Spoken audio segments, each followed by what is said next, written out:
Hello? Hello, Jason. This is Caleb. Can you hear me okay? Hey. Yeah, can you hear me? Yeah, I'm calling about the Hunting Fox Lane house. Yes. Well, I'm glad I caught you at a decent time. Um, well, I'm the creative finance guy. People call me when cash offers don't work or there's a Uh, situation with some outside the box requirements because okay. that's the guy I am. I think, and I live outside the box. So Okay. you mind just kind of catching me up to speed on what you're trying to accomplish, and maybe we can figure out what options we have available. Well, y'all called me. Sure. Yeah, I keep getting that. So It's like, hey, you called me. You put it in my head that maybe I should sell, and then now you want to tell me what? right. So, um, I mean, I guess the question, they made an offer that I haven't seen anything in writing, so I Sure. don't know I don't know what any of that means. So what kind of, when you talk about creative financing, what does that mean? Yeah. See, so I'm not sure I got a I have, fair introduction because normally somebody yeah, who calls you and offers to buy your house would say, uh I can come up with some sort of cash offer, and right, I think when they looked at this house, they knew their cash offer was not going to work for you, especially if you've got it rented profitably. right, So my concern is, if you're really honestly considering selling it, then there's got to be some sort of reason behind it, and that's really what I'm trying to figure out. If there's a reason behind it that I can come in and bring a solution that allows you to do something, like maybe you've got too much money trapped in the house as equity, and I can help you escape it from the house and use it on something else. And I use creative finance to do that. So when somebody wants to sell a house and they're going to get hit with big capital gains, I've got multiple right. strategies to help deal with that. So, Okay. Well, um, you let know, me tell you where I am right now. sure, Um, I do have tenants in it. sure, Um, I have, you know as well as I do, the real estate market has just skyrocketed everywhere. unreal. Um, and I don't live in Knoxville. It's been rented. It's done fine. It's relatively new. The, I mean, really, the only real reason that I would want to not, that I would want to sell it, and I actually do want to sell it. The lease ends in March. My plan would be to sell it. The current lease was going to be to sell it then. So I, Okay. you know, I just don't want to. I do have some equity that I can get out of it, Mm-hmm. especially the way things are going.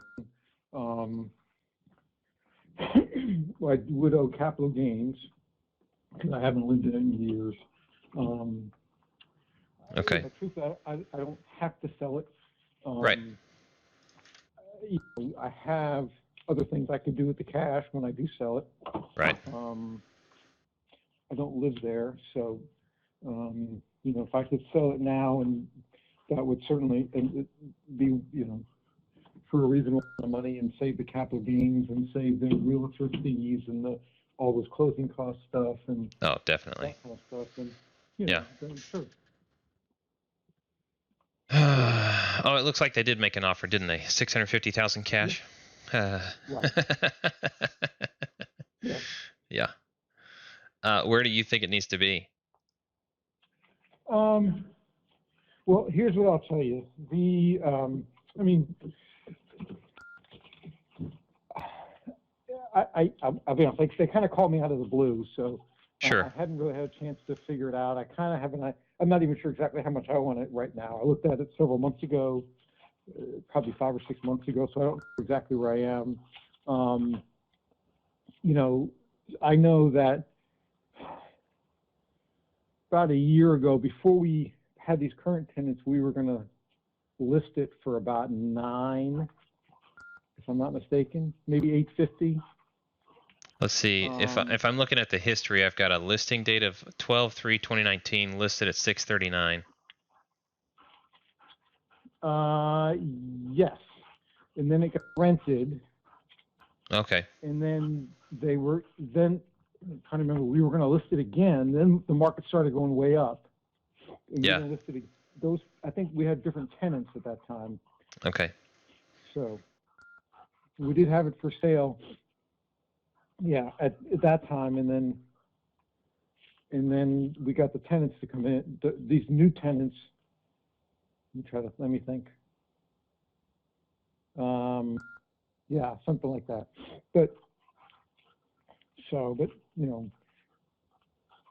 right. If I were to list it right now, I'd probably, if I were to list it on retail, and I know that's not what we're talking, I'd probably list it for about 9. Now, again. Yeah, I'm looking average sale price in the neighborhood. And I think there's a couple in the 700s that bring it down a little bit. Yeah, on the average sale price. If I knock the 700s off, because you're well past the 700s at this point, the average sale price goes to 882. Yeah, and truthfully, it's a bigger house. Okay, fair enough. So but I probably would. I'd probably list it for somewhere between 850 and 9. And again, like I said, capital gains and the realtor fees and. Oh yeah, I mean 6%. You could probably get a discount on the realtor fees a little bit in that price range, but still, what do we call it? 5%. So. Yeah. That's $45,000 realtor fees. Even at 5%. Ouch. Yeah. Assuming $900,000 sale price. Yeah. So I mean, we buy without any of the fees and stuff. We pay all closing costs. So in like a well, so I was gonna say in like a low equity situation, but you've got the equity has just gone up for you so much that it's really you're not high equity, you're not low equity, you're kind of somewhere in the middle range, and that's a tough spot for me, if I'm going to be honest, because here's one of the options I've got. Like, let me tell you a low equity situation and see if you think that any of it applies to you. Are you familiar with the VA loans? Yeah, I've had them before. Okay. So there was a guy in Vegas, which is a great market for Airbnb, obviously. He's a veteran, got a VA loan. 6 months later, he gets called out to active duty for deployment, and so he's like, "Dang it, got to sell my house." The agent friend of his says, "Look, even if I take a discount and don't charge you anything, the other agent's you're gonna cost $15,000 to $25,000 to sell the house." And he's like, "What? How does that work?" Right. It's just there's costs associated with selling, man. Right. So he obviously didn't want to do that. So he called my other creative finance buddy and said, "Hey, can you do anything for this client of mine?" And because he's got to get deployed and he's trying not to write a check to sell his house. So he comes along and he looks at it and he's like, "This would make a great Airbnb, actually. You know what? I'll tell you what. I'll give you $5,000. You're not going to pay anything. I'll pay all closing costs. I'll give you $5,000. I'll give the agent like a marketing bonus pocket listing fee or something like that for bringing, I'll throw him a bone for bringing this over to me, and you'll get to walk away with $5,000 in your pocket, and I'll just take over the mortgage. I'll just make the payments for you." Okay. And that worked out really well for him because he was extremely low equity, and he actually walked away with money in his pocket. Yeah. No, I'm not there. I mean, I've got much more equity than that. Yeah, I know. So then we get into situations like this where some of them are a little bit similar in some regard, but we call them a hybrid, where we do that plus a little bit of seller finance. So we find there's probably some number in cash you'd like to be able to extract from your equity. Not that I can bring in $300,000 of equity and just cash you out, because that's more than 30%. I mean, I might as well just buy it with a regular bank loan. I'm not sure if I understand what you're saying. Yeah. So, you're not sure? Yeah, I'm not sure if I follow what you're. Okay. So it's a two-part thing. Let's say if you really wanted to sell this and just extract the equity and not be a landlord anymore for this property, then we could take over the loan that's in place, and the difference between the loan balance and your and the sale price is your equity. We would be able to bring some of that as cash to the table at closing for you, so you'd have a lump sum of cash, but we'd also have to make payments on the remaining balance to you. Right. So I'm really curious if this is anything close to something that would work for you, because I think you've got some pretty good options. You got good renters in there. You could put it on the market in spring. I think you'd get a fair market. Now, if you have trouble selling it, then yeah, I can come through on something. But I'm usually not the highest cash option. I only buy straight cash on discount, and we've got margins to hit on the way up with other things. Yeah. But this one looks like a beautiful Airbnb as well, if we could do that. Uh, unless the HOA says no. I don't know if the HOA would say anything about that.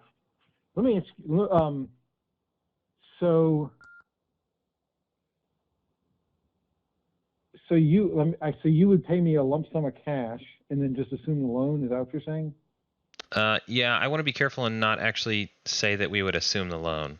I say take over because people get the idea, but assuming is actually the concept of where our name Oh, supersedes yours. The loan would actually stay in your name, and we would pay it in for your you. name. Okay. Okay. Otherwise, we have to go All through the right. same qualification process, and we got to pay the Right. bank all the Yeah. fees, just like we'd I have see to what you. anyway. It does save us a So few dollars, but it doesn't really make a difference otherwise. right. So you just pay the note every month, Yeah. basically. Yep. Okay. So I mean, if Now you're especially you if you're a remote landlord and you just don't want to be the landlord, that it's a right. pretty good solution. Now who owns the house? Do I still own the house, No, title actually or do comes you to own? us. We've done things like a lease to own or Mm, a land mm, contract where we have to right. satisfy a certain amount and get at least 30% Right. equity or Right. 40% equity before title comes to us, and then we finish paying you Right. off over time. But Okay. we would What like kind to of start doing depreciation against the asset immediately, so we yeah? prefer to So take what? title. Okay. Um, and so like if you were to do that, Hmm. what would you? What I mean, how much equity could you do? I mean, like $5,000 is not. Dang I it, mean, that's my dream number. yeah. Well. I actually bought a house. It was not nearly this big or nice. It was in Michigan for Mhm, it was appraised at 138. mhm, Long story short, the family's they get to keep it in the family the way I bought it because mhm, I'm leasing it back to them, but they mhm. sold it to me for 85, and Okay. my private lender was like, "That's a ton of equity. I'll lend 100% of your money on that." Mhm. So I got into Okay. the house for $0 out of pocket for that one. That was great. Nice. That's great. Yeah, Yeah. Mm, and okay. it's already cash Mhm, flowing, yeah. so Yeah. pretty Well. sweet. Okay. Well. Now that's not going to happen Yeah. here though. Um, Right. so my team wants to. We basically, I know that if I can't get into a house for less than 20% of the purchase price, including Hmm. repairs, then it's probably not a deal. Okay. Because once we exceed that point, Um. so what's 20% of, and that's pushing it. We try not to get up that high because we have plenty of opportunities. Mhm, Now, if this one looks super right. fantastic for an Airbnb, then we'll jump all over it. You know what I mean? Or if you want to Yeah. actually, we also do joint ventures. Now, I'm all over the board here. Let me know if I'm Yeah. kind of overloading you or confusing you. But had you thought of this as an Airbnb? Um. I'll be honest. It's not going to be. It's a 7-bedroom house in the back of a neighborhood, 20 minutes from anything, 25 minutes from anything nice that somebody would Airbnb it for. You could get a family in there. I mean, are you familiar with Knoxville at all? Not a lot. I'm out of Kansas City personally, but Okay. it was So, enough of a regional draw for there to be some yeah. interest. So Knoxville has the University of Tennessee, which 8 football weekends a month you'll get whatever, probably $10,000 a weekend for that house. I say that, don't hold me to that, but probably never any other time will you get an Airbnb out of it. It's just not that kind of area. It's a suburb of a smaller city with, you know, the Oh university yeah. is 30 minutes away. Wow, that So stinks. The yeah, average projected revenue is like $5,300 a month, yeah, it's not gonna, which sounds like a lot, now but when you add in the costs of managing Airbnb, it gets pretty hefty. now let me ask you this. Let me turn it on you. I actually live in Nashville, Tennessee. Ooh, now you're talking. You can do a house Yeah. swap. You just move into this one. Well, no, no, no, no, no. What do you mean I moved into that one?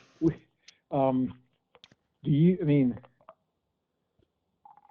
do you guys loan money on, because your thing says REI Capital, so I kind of thought you were. Mm. No, we're not actively Or, loaning out people, but I am personally building relationships with hard money lenders, no, private money lenders. So I talked to a yeah. nurse last night, and she's got multiple properties, and she wants to sell a house. The more we talked last night, the more she and I both realize it's not so much that she wants to sell a house, is that she just wants to do something and she doesn't know what it should be. Like she didn't know she was going to hit depreciation recapture and capital gains tax and blah blah blah. I said, hey, I don't want to push you into a sale. It's not going to be a good deal for you because you're not going to get nearly as much cash out of this as you think once you start paying taxes. She said, what? So you buy houses and turn them into Airbnbs. Not only, I tend to be a buy and hold investor, but we've got multiple people on the team, and I'm the underwriter, especially for creative deals, or if somebody has a weird situation. Like the one that I bought, I cherry picked it because somebody said, hey, I got a real weird one for you. You want to look at this? And I called. There's a death in the family. They had to sell it. They wanted to keep it in the family. I found a way to do that, and I got a deal. Yeah, no, that sounds, But we'll do fix and flips, or we'll find a local partner to do the actual rehab for us. We have so many options. It's just I don't want to overwhelm you with the too many things we can do. That's why I try to figure out what somebody's story is before I really pitch an idea. I'm looking at buying some investment property in this area. Airbnb or in where? Nashville. Okay. Nashville. Are you familiar at all with Nashville? Yeah. Not intimately, I've never personally been there, but I'm aware of what the market is doing. The market's unbelievable. Yeah. It's right now I'm in a rental because somebody bought our house out from under us. Like literally, a house that we built in a brand new neighborhood. We lived in for less than 9 months. And walked away with 25% over what we paid. Oh my goodness, that's incredible! And you know the Airbnb market in Nashville is insane. Absolutely insane. Yep. Yep. So what I can also do is I can put together a joint venture opportunity for some of the investors on the team if you do come upon something where. Now we're still not buying at retail because we have so many opportunities calling people that we'll get something at discount eventually, or on the right terms that allow us to cash flow pretty well.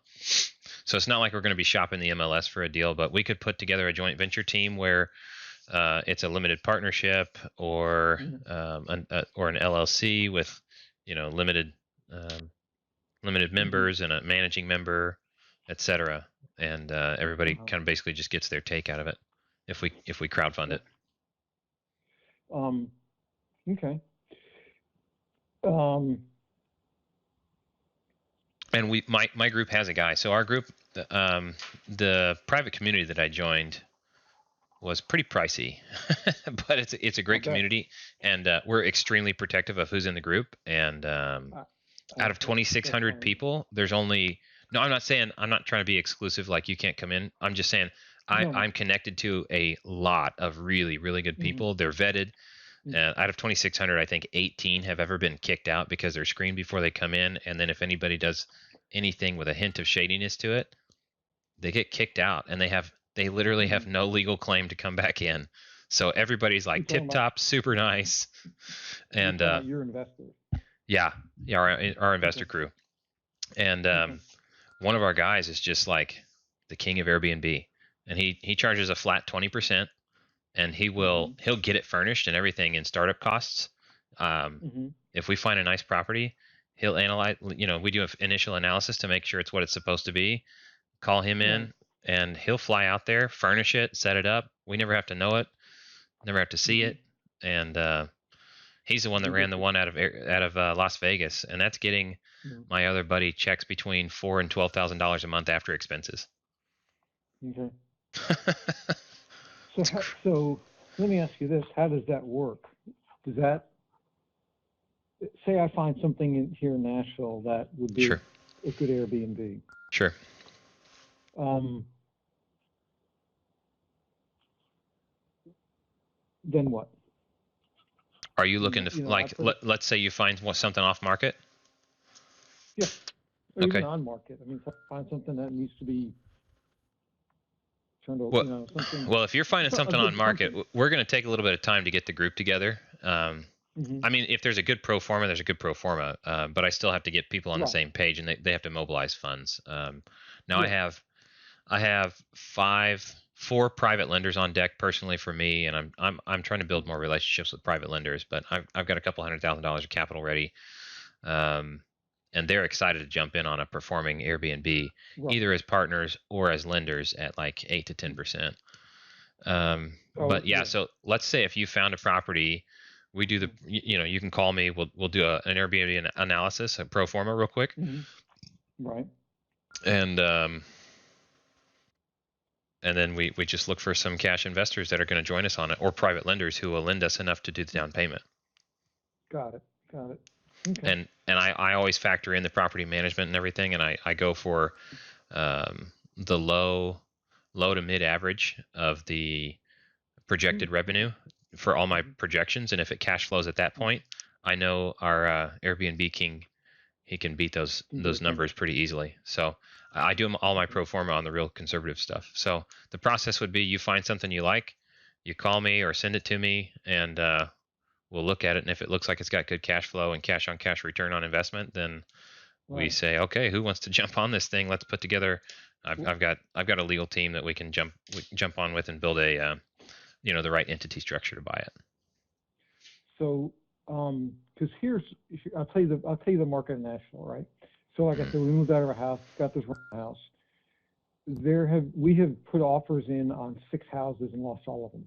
Oh yeah, Two of them were the highest bidder because people are like, people are coming in with cash. yeah, literal Like, cash. yeah, and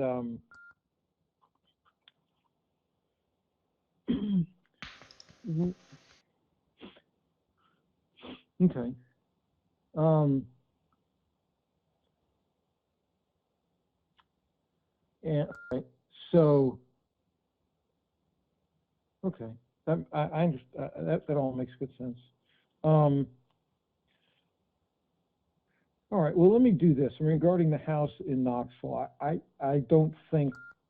I mean, truthfully, I'm probably I would really, at a minimum, get $150,000 of equity out of it. Yeah. Um, yeah, I think that's not what you're. No, That's kind of not we're within your yeah. Um, so, but in terms of the Nashville Airbnb thing, there there are a couple of up and coming areas, and I don't know how your guys feel how they figure that. You know what I mean? There are some places that have, they up and coming areas that need some work. yeah. Oh yeah. So if you find a good I don't. property, especially off market, that actually needs work, Mm-hmm. it would be higher cash to get into the deal, but better Right. value overall. Yeah, that would also be a good Right. opportunity. And Okay. that's an exception where we wouldn't do the traditional approach where we're trying to get in for less than 20%. We would be okay going over that because we understand we're adding a ton of equity, which we can Right. refinance in a little while. Right. Okay. All right. That makes sense. And I've got a lender in my group. I have not done enough business with him to be on his tier one list of Mm-hmm. clients, but he said, if you Right. have a deal and you want me to be the lender, because he's got really good rates, and you want me to be the Mm-hmm. lender, all you have to do is find one of my tier one partner clients and bring them on as a partner for your deal, and we'll qualify it under Mm-hmm. their experience and not yours. Okay. And then your whole group, All right. whoever, as many people are as crowdfunding this, coming into this one Yeah. property. So Right. that's the price of entry to get the lowest interest rate on a gigantic loan from this guy. And I'm like, that's fine. If I do 5 tier one loans with him, then I'm tier one myself. Right. Right. Um, okay. Let me ask you this: your investors, when the investors you have, do they each fund? They each put a little bit in, or they kind of No, fund? they've got different tastes. If we had a really massive like if we had a whale of a property that was just good all around and it's solid, then we Right. would ask them to join up or lend. Mm-hmm. I would actually create it would be enough that I would create a separate LLC Right. just to be Okay. a lending entity, and everybody all the private lenders, I would have my 5 private lenders, 4 or however many it is, they would contribute their funds to that LLC, and the LLC would then be the single lender to the To the property. the whale property cost, and then everybody gets compensated back out of the LLC. Instead of me having a second position, third position, fourth position, fifth position lender, I'll just have one second position lender as all my private lenders combined. Okay. But on something like that, I feel like I would also give them the opportunity to buy an equity stake in the property. Yeah. Yeah. And just leave the funds in it. Yeah. Okay. Well, and we would probably use private money just for like the rehab portion if that's what we needed. Right. Right. Okay. Well, that does make sense. All right. Yeah, so we're definitely interested in buying and selling, especially anywhere close to Nashville. But I generally I don't spend too much time looking there because I know it's just going so fast, and I've got other opportunities. Yeah. Well, I mean, it's very difficult, and you know, I mean, it's you know, like I said, I mean, as a you know, kind of regular private guy just trying to buy a house for his family, it's been quite an experience that I've never had. Yep. You know, we've actually sold 2 houses in this market, so I can't really complain. But now, where did all that money go? Where did it go? Yeah, it's in savings. Well, we're going to use it for our next one. Yeah, some of it was for some taxes. Okay. You know, and you know, we have it. So, well, that's good. It didn't get all blown. Yeah. One thing, and I'll ask because this is how I get my private lenders. If I don't ask, I'd never get them. If I came up on a deal where I needed $40,000 for 3 months to rehab a property, is that something I should call you about? While you haven't found a house yet, or what? Because we'll pay 8 to 10% on that money. Yeah, I think so. Okay. I'll put you on a list then, and we'll see. Obviously, you're trying to buy a house, so you're probably on the shorter term lenders. I've got, you know, everybody, like I'm saying, everybody's got their own flavor. Somebody wants to lend for. I got one guy that wants to do transactional funding only, like only what it takes to finish closing on the property and hand it off to somebody else or sell it in like less than 30 days. And he just wants a flat rate. I'll tell you what I can do is I can do it through a self-directed IRA. Oh, now you're talking. Yep. Yeah. I actually own a piece of property through a self-directed IRA. And I've got. So. Are you allowed to do that? I don't live on it. Yeah, you can buy property. I don't live on it. I don't use it. It's a piece of land. Huh. That I will use it. What am I thinking of? There's something really similar that I'm thinking of that you're not allowed to do. You're not allowed to buy a deal that benefits you. Right. And this is not. It's a piece of. I own 2 pieces. I own a house in Florida. Yeah. And a beach house, and which I own myself. And then this piece of property I own through my IRA. It's in front of it. It's a separate lot. Mm-hmm. So when I'm retirement age, you can't lend to yourself. You can't lend to yourself on your own deals. That's what it is. Right. You can't. Right. Okay. Right. But if you, I mean, if you have a deal, I mean, if it's good, you know, yeah. Okay. And like, so what sort of ballpark range am I looking at for cash range if I find a deal that we need some cash for? I think I got about $100,000 actually just sitting there right now. I took a bunch of cash out of a really lousily performing stock portfolio. Okay. And I think I have about $100,000 in there that I could, probably a little less, you know, but I have to look. Actually, if you give me 2 or 3 minutes, I can look right now. Or let me take a look. I was going to say my kids are in bed now. I'm good. Let me see.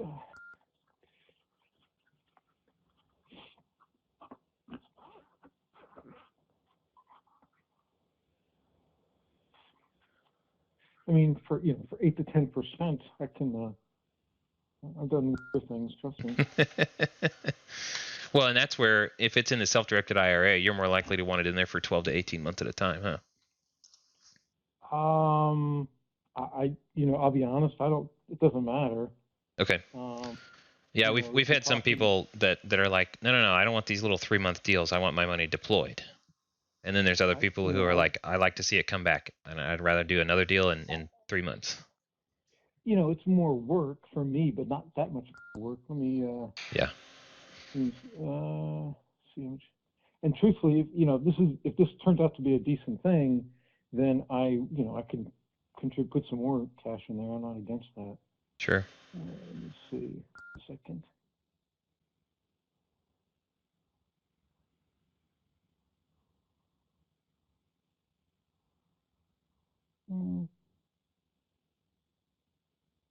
Hey, can you hear me? Oh, so I only have $40,000 in cash right now there. Oh. So I could do that tomorrow if there was. I forgot how much I put in. So yeah, it's 40,000. I got 40,000 in the self-directed right now. Okay. If this is something that. Yeah, because you'd have to put it into something that wasn't your own deal, so it couldn't be the one in Knoxville like that we all joint venture on. Correct. I could not do that. Right. I was looking at one in Colorado. I need to talk to the guy this weekend. He looked like he was going to bring in. Actually, this guy's an investor. I wonder if there's a different opportunity. And so he went to an underwriting class that I hosted for like 2 hours, and he brought his deal to the table and said, "I got this house, this deal up here. What can we do with it? Is this like a lease option to a tenant? Can I sell or finance? How do I get the most money out of it?" And we analyzed 4 different things, and I came to Airbnb, and I was like, "Bro, this thing's going to bring in like 72 grand in revenue every year. What's it costing you? What's the mortgage?" He's like, "Well, I think they'll let me take it over subject to the existing mortgage, and the monthly payments would be like less than $1,500. I said, "Oh, that's good. You have a deal, sir." Yeah. Then he called me after, because it was a group class. So he called me after and he said, "Hey, do you want to do something?" I said, "Yes." So I need to call him back, I think, tomorrow and get some more direction on that. But I think he does want to move in that direction. Okay. Well.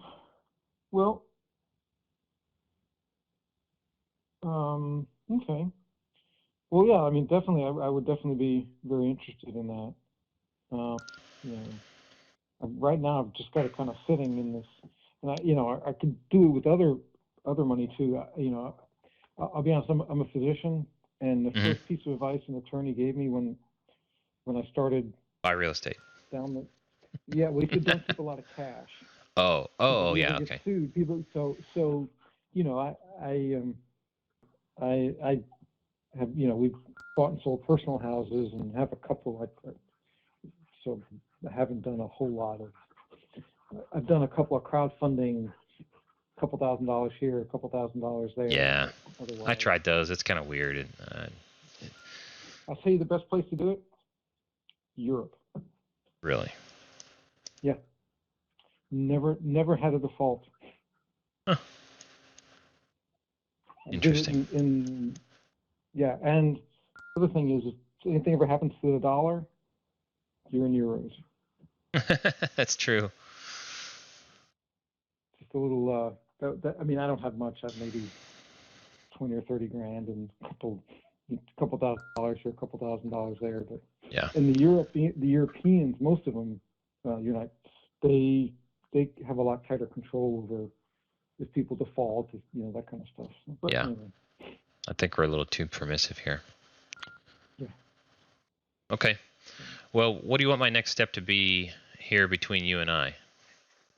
Well, can you send me an email with the information about your company, just so I know who you are, or I can send you an email or something. I'll send you an email. It'll actually be from my personal email. I don't have an email address here at the REI Capital Group yet. Okay. They may give me one, but right now I'm actually a creative finance consultant, and I do this for multiple companies. So I maintain relationships back through whoever they came through. So my relationship with you is going to be tied or tagged to REI Capital Oh, yeah. for sure. But I will get with Boss Man over here at this company and see if we can get you a little company information slick. I don't know if he has one, Yeah. because we'll buy Okay. houses under one title and then we'll sell them off to a different LLC that we create purpose built for the purchase. For sure. No, that sounds okay. Do I have then, your email address? Hang on here. You may not. I do. Yeah, okay. At Gmail.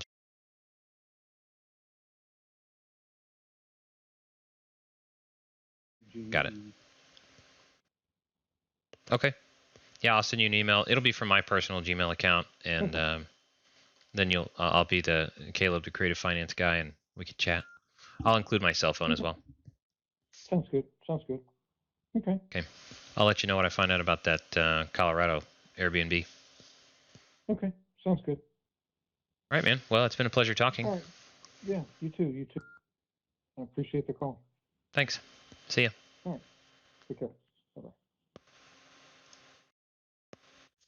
New private lender to the tune of $40,000+ and probably more if we can do a good deal together. Goodness. That's not a house sale. That's a new investor, a new lender. Let's get it, boys.